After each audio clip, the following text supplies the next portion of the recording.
Quando alguém lhe perguntar por que você apoia o presidente Lula, mostre este vídeo para essa pessoa. Eu sei a realidade da pobreza no Brasil, eu conheço isso. Então, quando eu morei um bom tempo aqui em São Paulo, né? E em um determinado momento começou muito aquele debate até hoje em torno das políticas sociais, né? Bolsa Família, o programa Minha Casa Minha Vida, o programa de cisternas, para mim é algo emblemático. Se não falasse. Né? Porque assim, as pessoas não têm ideia, cara, de quanto isso significa na vida das pessoas. As pessoas nunca foram numa roça de verdade. Não faz ideia do significado que isso tem na vida dessas pessoas. E às vezes as pessoas não têm ideia. Por que essas pessoas adoram tanto o presidente Lula?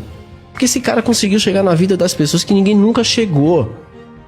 Você tem períodos que passam por um período longo de seca, em que a pessoa tem que vender o seu galo, sua galinha, a um preço muito mais baixo do que valeria, porque ela vende ou vai morrer por causa da seca.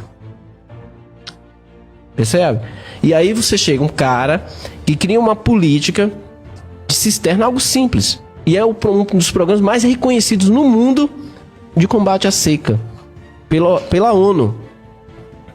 Em que você acaba com isso, cara. Que é essencialmente uma caixa, né? Que é essencialmente uma caixa, um canozinho ali que capta a água e acumula.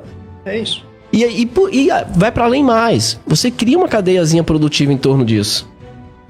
Parece simples, mas para essa cadeia produtiva que está gerando emprego, está gerando renda. E ao mesmo tempo saiu uma pesquisa recente da FGV que mostra como que esses programas sociais são fundamentais como porta de entrada para a ascensão social. O Bolsa Família é um exemplo disso. Então, ter presenciado isso na minha vida é fundamental para eu ter sensibilidade naquilo que eu estou fazendo. É fundamental. Por isso que eu falo política industrial, política de inovação. A gente está falando aqui de fronteira tecnológica. Eu sei muito bem onde eu quero chegar, onde ela tem que chegar. É fundamental. Então, se a gente dialogar o Minha Casa, Minha Vida, ela tem todo um efeito na cadeia produtiva nacional, da construção civil, de geração de emprego. É um dos setores que mais gera emprego no país. Por isso que a Lava Jato, como ela foi conduzida, foi um crime sem precedente de quebrar cadeias produtivas de pessoas jurídicas e não ter punido as pessoas físicas, paralisando uma cadeia produtiva estratégica para o país, que tem uma finalidade final de equilibrar um problema de déficit urbano, de moradia. Então o programa, o programa, por exemplo, de acesso ao ensino superior, a gente pode fazer várias discussões aqui. Mas você ter um membro de uma família que nunca estudou na vida, aquela família, ao ensino superior. Cara, eu trabalhei quando eu estava no mestrado na Unicamp. Essa experiência para mim foi muito importante. Porque como a gente vivia muito dentro da universidade pública, o nível de debate, né, você começa para ir para um nível de abstração que você foge muito da realidade.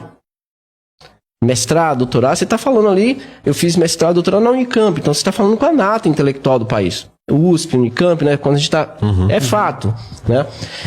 E aí eu comecei a dar aula em instituições privadas. E ali eu comecei a ver os resultados das políticas sociais no país, na vida de outras pessoas. Né? De empregadas domésticas que nunca tinham entrado na universidade na vida. Um pouco do programa daquele filme Que Horas Ela Volta.